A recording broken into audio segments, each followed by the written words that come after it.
بسم اللہ الرحمن الرحیم۔ معزز سامعین و ناظرین، السلام علیکم ورحمۃ اللہ وبرکاتہ۔ میں امید کروں گی کہ آپ سب خیریت سے ہوں گے، خوشحال ہوں گے۔ میری دعا ہے کہ اللہ تعالیٰ آپ کو خوش رکھے، آباد رکھے اور اپنے حفظ و امان میں رکھے۔ ناظرین، آج کی ویڈیو کا موضوع ہے معراج کا پیغام امت مسلمہ کے نام۔ اس سے پہلے کہ میں اس موضوع کو تفصیل سے بیان کروں، جو ناظرین میرے چینل پر نئے ہیں وہ کائنڈلی چینل کو سبسکرائب کر دیں اور بیل آئکن کو پریس کر دیں تاکہ اپلوڈ ہونے والی ہر نئی ویڈیو کا نوٹیفیکیشن آپ کو ملتا رہے۔ ویڈیو کا موضوع ہے معراج کا پیغام امت مسلمہ کے نام۔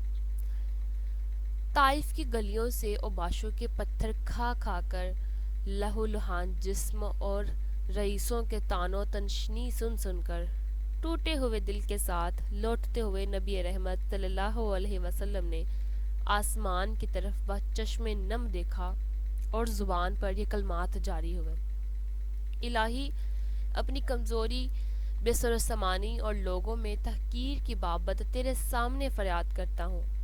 تو سب رحم کرنے والوں سے زیادہ رحم کرنے والا، درماندہ اور عاجزوں کا مالک تو ہی ہے، اور میرا مالک بھی تو ہی ہے۔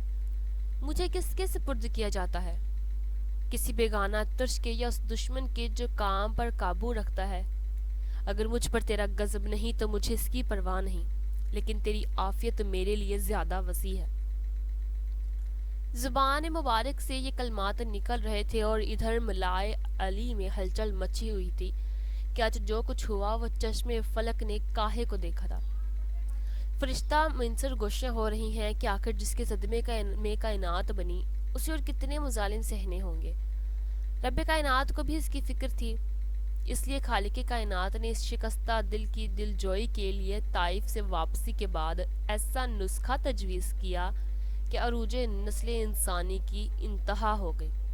زمان و مکان کے قیود و حدود اٹھا لیے گئے، تیز رفتار سواری براق فراہم کی گئی، مسجد اقصی میں سارے انبیاء کی امامت کرائی گئی اور پھر اس جگہ لے جایا گیا جہاں جاتے ہوئے جبریل کے بھی پر جلتے ہیں۔ پھر قربت خداوندی کی وہ منزل بھی آئی جس کے بارے میں قرآن کریم نے فقانی کا بھی قوسین اور ادنا کہہ کر سکوت اختیار کر لی۔ ساتوں آسمان کی سیر، جنت و جہنم کا معائنہ، انبیاء کی ملاقاتیں اور پھر واپسی کتنے گھنٹے لگے؟ کیا تیز رفتاری تھی؟ سب کچھ رات کے ایک حصے میں ہو گیا، اور صبح آپ صلی اللہ علیہ وسلم اپنے حجرہ مبارکہ سے نکلے اور لوگوں میں اس واقعے کا اعلان کیا تو حضرت ابوبکر صدیق تصدیق کر کے صدیق ہو گئے اور کئی نے تکذیب کر کے اپنی عاقبت خراب کر لی، اور منافقین کے دل کی قدرتیں اور ایمان و اسلام سے ان کی دوری کھل کر سامنے آ گئی۔ اللہ کے رسول صلی اللہ علیہ وسلم نے اس سفر میں عالم قدس میں اپنی تمام قولی، بدنی اور مالی عبادتوں کا نذرانہ پیش کیا، اور اللہ رب العزت نے نبی کریم صلی اللہ علیہ وسلم پر ایسی سلامتی بھیجی جو مومنین کی نمازوں کا جز ہو گیا۔ اللہ کے رسول اس اہم موقع سے اپنی امت کو کیسے بھول سکتے تھے؟ فوراً ہی اس سلامتی میں مومنین و صالحین کو شامل کر لیا اور اس پورے مکالمے کا اختتام کلمہ شہادت پر ہوا کہ میں گواہی دیتا ہوں کہ اللہ کے علاوہ کوئی معبود نہیں اور یہ کہ محمد اللہ کے رسول ہیں۔ تحفے نورانی اس سفر میں اور بھی ملے، ایسے تحفے جسے مومنین بھی معراج کا کیف و سرور پا سکتے ہیں۔ یہ تحفہ نماز کا تھا۔ 50 وقت کی نماز تحفے میں ملی۔ قربان جانیہ حضرت موسیٰ علیہ السلام کی جنہوں نے بار بار بھیج کر تعداد کم کروائی اور بات 5 پر آ کر ٹھہری، ثواب 50 کا باقی رہا۔ اور سب سے بڑی بات یہ کہ نبی صلی اللہ علیہ وسلم نے اعلان کیا کہ نماز مومنین کی معراج ہے۔ ہم واقعہ معراج پر سر دھننا چاہیے، لیکن اس واقعے کا جو عظیم تحفہ ہے اس سے ہماری غفلت بھی لائق توجہ ہے۔ معراج کے واقعے کا بیان سیرت پاک کا اہم واقعہ ہے۔ ہم اس کو سن کر خوب خوش ہوتے ہیں، جلسے جلوس بھی منعقد کرتے ہیں اور اس خاص تحفہ نماز کو بھول جاتے ہیں جو ہمارے لیے آقا کریم صلی اللہ علیہ وسلم لے کر آئے تھے۔ اور اس کی خاص وجہ یہ ہے کہ ہمیں جہاں کچھ کرنا نہیں ہوتا وہاں ہم بڑھ چڑھ کر حصہ لیتے ہیں، اور جہاں کچھ کرنے کی بات آتی ہے وہاں ہم اپنی ذمہ داریوں کو ہی بھول جاتے ہیں اور اس سے پہلا کرتے ہیں۔ اگر ایسا نہ ہو تو ہماری مسجدیں نمازیوں سے بھری رہیں گی، اور رحمت و نصرت کی وہ پروائی چلے گی جو مصائب و علم کو خس و خاشاک کی طرح بہا لے جائے گی۔ یہی حال تو ہمارا معراج کے اس تحفے کے ساتھ ہے جس کا ذکر معراج سے متعلق گفتگو میں بار بار آتا رہتا ہے، لیکن قرآن نے تو فَأُوحَىٰ إِلَىٰ عَبْدِهِ مَا أُوحَىٰ کہہ کر ہمیں بتایا کہ باتیں اور بھی ہیں، اور سورہ اسراء ہی میں 12 احکام کے ذکر کے بعد ذَلِكَ مِمَّا أُوحَىٰ إِلَيْكَ رَبُّكَ مِنَ الْحِكْمَاتِ، یہ تمام باتیں دانش مندی کی ان باتوں میں سے ہیں جو خدا نے آپ پر وحی کی ہیں، کہہ کر واضح کر دیا کہ ما اوحا میں جو کہا تھا۔ آئیے ان احکامات پر بھی میں ایک نظر ڈالتی چلوں۔ سب سے پہلا حکم یہ دیا گیا تھا کہ شرک نہ کرو، کیونکہ یہ بڑا ظلم ہے۔ وہ اللہ اس سارے کائنات کا خالق اور مالک ہے، اس کے ذات و صفات میں کسی کو شریک نہ کرنا شرک ہے۔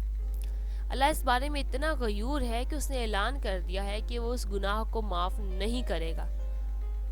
ماں باپ کے ساتھ حسن سلوک کرو، ان کی عزت و اطاعت کرو، اگر ان میں سے ایک یا دونوں بڑھاپے کو پہنچ جائیں تو ان کو جھڑکنا تو بڑی بات ہے، اف تک نہ کہو، اور ان سے ادب سے باتیں کیا کرو، ان کے سامنے اپنے کندھے عاجزی اور نیاز مندی کے ساتھ جھکا دو، اور ان کے لیے دعا بھی کرتے رہو کہ اس اے رب ان پر رحم کر جیسا کہ انہوں نے مجھے صغر سنی میں پالا، یعنی کہ بچپن میں پالا۔ واقعہ یہ ہے کہ اللہ رب العزت کی عبادت کے بعد والدین کی اطاعت سب سے اہم ہے، اور جس طرح اللہ کا شکر ضروری ہے اسی طرح والدین کا بھی شکر گزار ہونا چاہیے۔ اس بارے میں احادیث بھری پڑی ہے، لیکن ہم میں کتنے ہی ہیں جو ان کا پاس و ادب قرآن کے مطلوب انداز میں کرتے ہیں۔ حالانکہ مستدرک حاکم کی ایک روایت ہے کہ اللہ کی رضا باپ کی رضا میں ہے اور اللہ کی ناراضگی باپ کی ناراضگی میں ہے، اور یہ معاملہ اتنا اہم ہے کہ حسن سلوک کے لیے ان کا مسلمان ہونا بھی ضروری نہیں ہے۔ اس کے بعد حق داروں کے حق کی ادائیگی۔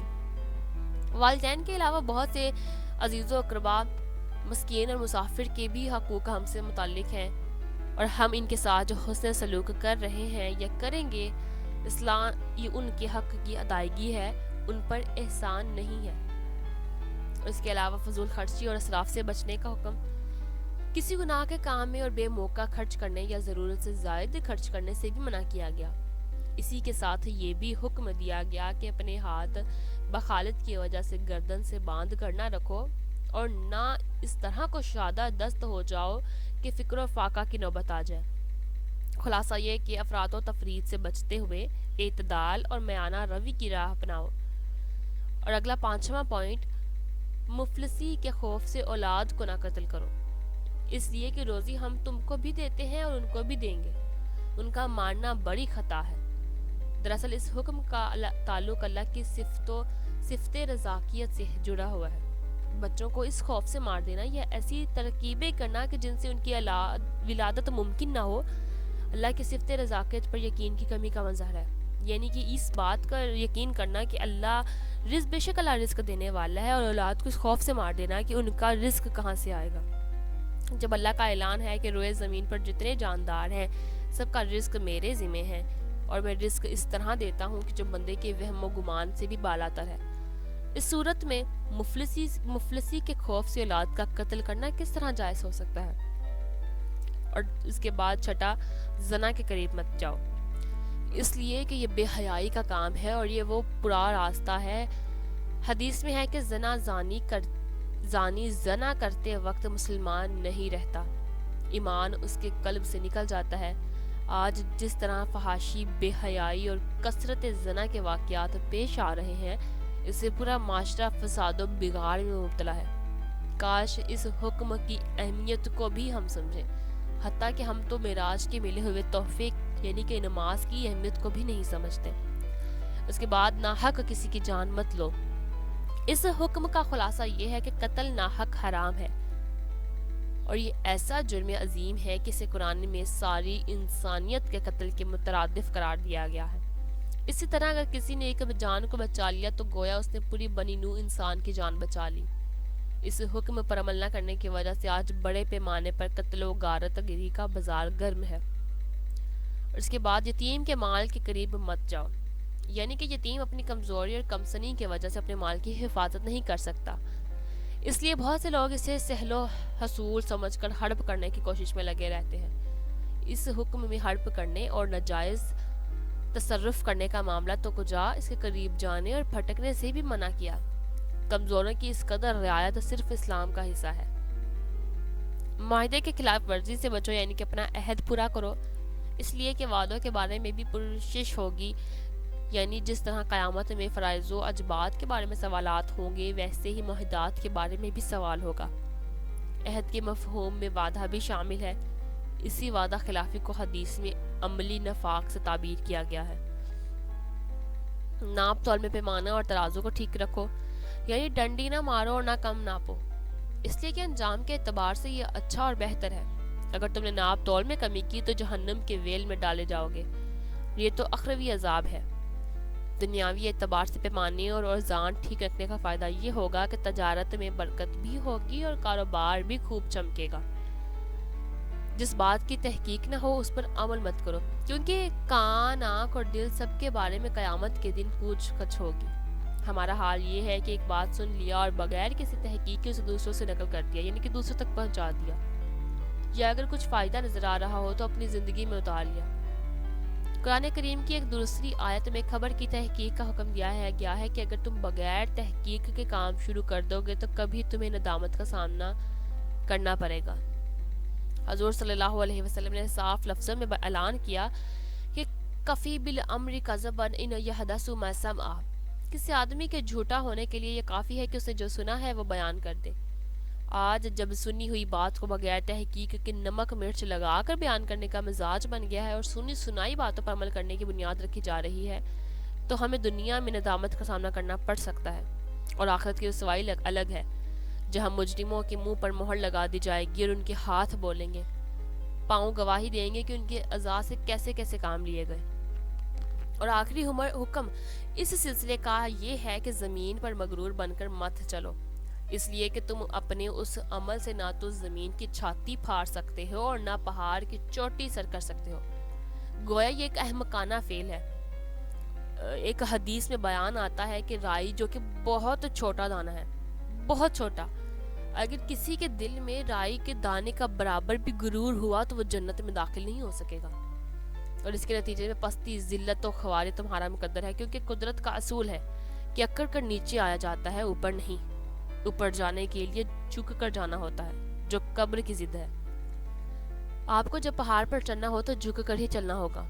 سائیکل اونچی سڑک پر چلا رہے ہوں یا پیدل ہی نیچے سے اوپر کو جا رہے ہوں تو جھک کر چلنا ہوگا، ورنہ آپ الٹ کھا کر کھائی میں جا گریں گے۔ معلوم ہوا کہ اوپر جانے کے لیے جھکنا ہوتا ہے، لیکن جب پہاڑ سے نیچے آنا ہو تو اکڑ کر آنا ہوتا ہے، اس لیے کہ اگر جھک کر آئے گا تو ڈھلک کر کھائی میں جا پڑے گا۔ البتہ یہ جھکنا جاہو منصب اور کسی آدمی کے خوف سے نہ ہو، بلکہ جھکنا صرف اللہ کے لیے ہو۔ اسی کو اللہ کے رسول صلی اللہ علیہ وسلم نے من تعظ لا رفع اللہ تعبیر سے کیا ہے۔ یہ ہے در حقیقت میں معراج کا پیغام اور تحفہ۔ ہم صرف معراج کا واقعہ جانتے ہیں، لیکن معراج کے تحفے اور اس کے پیغامات کو نہیں پہچانتے، جن پر عمل کرنے سے یہ دنیا جنت نشان ہو سکتی ہے۔ آج ہم نے اس پیغام کو بھلا دیا ہے اور شب معراج کے ذکر سے اپنی محفل کو آباد رکھا ہے، حتیٰ کہ ہمیں لوگوں کو یہ باتیں تدبیر کرنی چاہیے کہ معراج کا پیغام کیا تھا، معراج کا تحفہ کیا تھا جسے ہم نے بھلا دیا ہے۔ حالانکہ شب معراج تو ہمیشہ کے لیے وہی ایک رات تھی جس میں آقا معراج میں تشریف لے گئے تھے۔ قیامت تک تو کوئی دوسری رات شب معراج نہیں ہو سکتی، وہ تاریخ آ سکتی ہے لیکن وہ نورانی رات پھر کبھی نہیں آئے گی۔ ہم نے بھی اپنی جہالت و غفلت سے کیسی اصطلاحیں وضع کر رکھی ہیں۔ اللہ تعالی ہم سب کو شب معراج میں دیے گئے اس پیغام کی اہمیت و معانیت کو سمجھنے اور اس پر عمل کرنے کی توفیق عطا فرمائے، آمین یا رب العالمین۔ دوستو، آپ سب سے گزارش کروں گی کہ معراج چونکہ اب آنے والی ہے تو معراج آنے سے پہلے اس معراج کے پیغام کو، معراج کے تحفے کو اور اس کی اہمیت کو پہچاننے کے لیے اس ویڈیو کو زیادہ سے زیادہ اپنے فرینڈز، اپنی فیملی میں ضرور شیئر کیجیے گا، اور اگر ویڈیو اچھی لگی ہو تو لائک، شیئر اور کمنٹ ضرور کیجیے گا۔ چینل کو کائنڈلی سبسکرائب کر دیں، بیل آئیکن کو پریس کر دیں، اپنی دعاؤں میں یاد رکھیں۔ اللہ حافظ۔